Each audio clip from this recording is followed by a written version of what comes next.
I'm here with Josh Raskin and Jerry Levitan, who are nominated for the Academy Awards. We're going to be going this Sunday for Best Animated Short. Now, Jerry, tell me, this had to be a passion project for you, considering you sneaked your way into John Lennon's hotel room in 1969 to talk to him. Tell us a little bit about that. I was a 14-year-old kid. To give you the context, the Beatles were in the middle of recording Abbey Road, which was their last album. And there was a rumor John Lennon was spotted at the Toronto airport. And I heard that on the radio. And being a total Beatle fan, I loved the Beatles. I loved John Lennon. I had to see him. So the next morning, instead of going to school, I woke up 7 in the morning, went to the hotel that I thought he was staying at, went to the top floor, knocked on every door, woke up a lot of people. And to make a long story short, I ended up knocking on his door. And as Josh portrays it in the film, he invited me in for a chat. Now, how did you do it so that you weren't kicked out? I mean, I bet there were so many people trying to talk to him. I cried a lot. I was on the floor. I was going, don't take me out of this.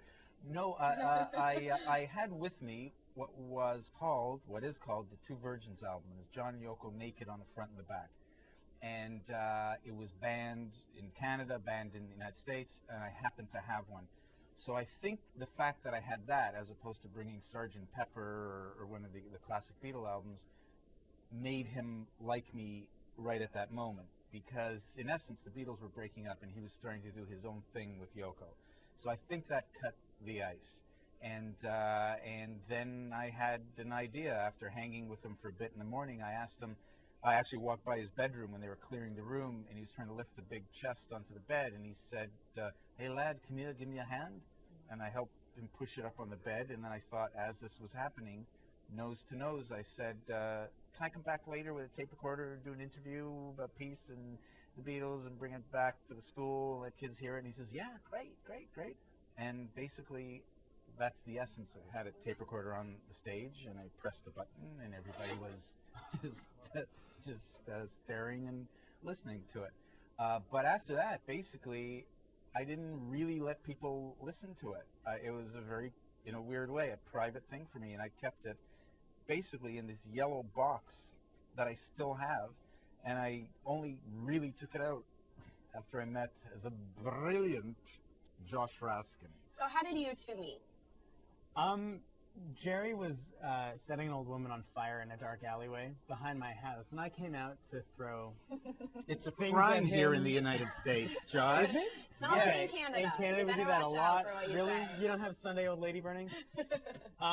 Jerry found me. Actually, he'd seen a bunch of my student work, and he said, this guy is a jackass, and I want to work with him.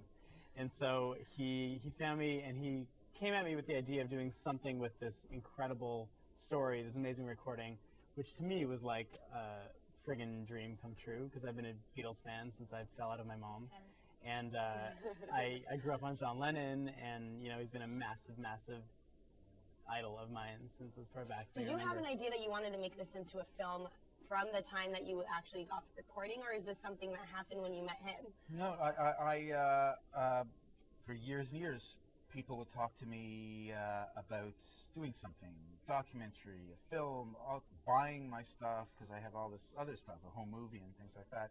And I just never wanted to do anything cheesy. I never wanted to do anything that would trivialize this monumental thing in my life. So it just came to me a few years ago, and I'm going to find some relatively youthful. Am I saying it better now? It's great. No, it's good. I like the youngster. Well, Josh, how did you decide how to portray the animation? Like, why did you do sketches as opposed to like some of like the motion capture technology or something like that? Audience inside the head of this 14-year-old kid who's probably overwhelmed by the situation, and he's faced with this super rock god, and he's probably he's so overwhelmed that he's not even listening to the answers entirely necessarily, but he's kind of, the words are playing out in his brain in this weird stream of consciousness kind of way. Correct me if I'm wrong. But that's what I would have probably been going through. And how did you choose which 5 minutes to use out of the original 40-minute piece? That was easily the hardest part. The entire interview is pure gold. It's just hilarious, and it's honest, and it's naive, and it's profound, and it's hilarious. And it was just like impossible to cut it down. Yeah, more adjectives. So it was like, it was just throwing out stuff was the hardest part because, as Jerry could tell you, there's just like an endless wealth of incredible bits. And so it needed to be something that was like a to and fro, a dialogue, but also like a narrative that felt like it had a beginning, a middle, and an end. Do you think that the narrative that you chose that speaks so much about peace would resonate well with the audience today?